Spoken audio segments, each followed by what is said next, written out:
Hi అండి, welcome back to my channel. June నెలలో 2026 అమావాస్య అధిక జ్యేష్ఠ అమావాస్య అండి. తేదీ 15 జూన్ 2026 సోమవారం.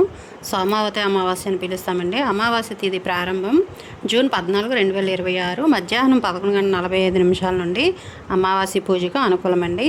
అమావాస్య తేదీ ముగింపు జూన్ 15 ఉదయం 9:17 వరకు కూడా ఉంది. 15 సూర్యోదయంతో తేదీ ఉంది కాబట్టి 15 అమావాస్యకు అనుకూలమండి.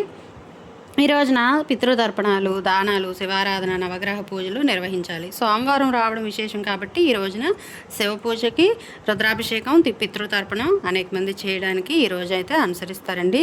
మొదటగా పితృతర్పణం గురించి అయితే చూద్దాం. పూర్వీకుల పట్ల కృతజ్ఞతతో పితృతర్పణాలు ఇవ్వడం మంచిది కదండి. ఇలా చేస్తే పితృదోష నివారణ, సంతానాభివృద్ధి, కార్యసిద్ధి, కుటుంబంలో శాంతి, ఐశ్వర్యం, ఆరోగ్యం పెరుగుతాయని విశ్వాసం. అయితే ఇప్పుడు దానం చూద్దామండి. మనం బియ్యం కానీ, అన్నదానం కానీ, వస్త్రదానం కానీ, నువ్వులు, పాలు, పెరుగు, పళ్ళు, శక్తికి తగిన ధనదానం కూడా ఇవ్వచ్చు. ఆవులకు గడ్డి కూడా ఇవ్వచ్చండి. పక్షులకు గింజలు వేస్తే పితృదోషాలు తొలగిపోయే అవకాశం ఎక్కువగా ఉంటుంది.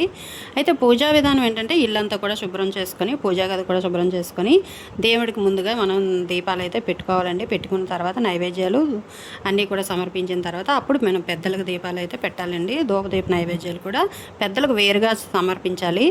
దేవుళ్ళ కలపకుండా మనం పెద్దలకు వేరేగా చేయాలండి. అలాగే ఈ రోజున కాకులకు ఆహారం పెడితే పితృదేవతలు సంతృప్తి చెందుతారు. అయితే మనం ఆ రోజు చేయకూడని పనులు, పితృకర్మలు నిర్లక్ష్యం చేయకూడదండి. ఆ రోజు మద్యం, మాంసం తీసుకోకూడదు. ఇంట్లో ఉన్న పెద్దలతో కఠినంగా మనం మాట్లాడకూడదు. దానం చేసేటప్పుడు గౌరవంగా దానం చేయాలండి. అలాగని ఆహారం వృధా చేయకూడదు. ఇవన్నీ అయినాక కొంచెం సేపు మనం ప్రశాంతంగా గడిపి దైవనామస్మరణ చేయాలి. అలాగే ఇలా చేయడం వల్ల ఏంటంటే ఇంట్లో మనకి శాంతి, ఇవన్నీ కూడా మనకి ఐశ్వర్యం, అవన్నీ కూడా సమకూరుతాయండి. అయితే మనం ఈ దానాలు, చెప్పిన దానాలు అన్నీ ఇవ్వాలని ఏం లేదండి. అందులో ఏదో ఒకటి దానం చేసినా చాలా మంచిదండి. మనం ఈ కుటుంబం కోసమే కదా ఈ దానాలు చేయడమైనా, పూజలు చేయడమైనా, ఏవైనా సరే.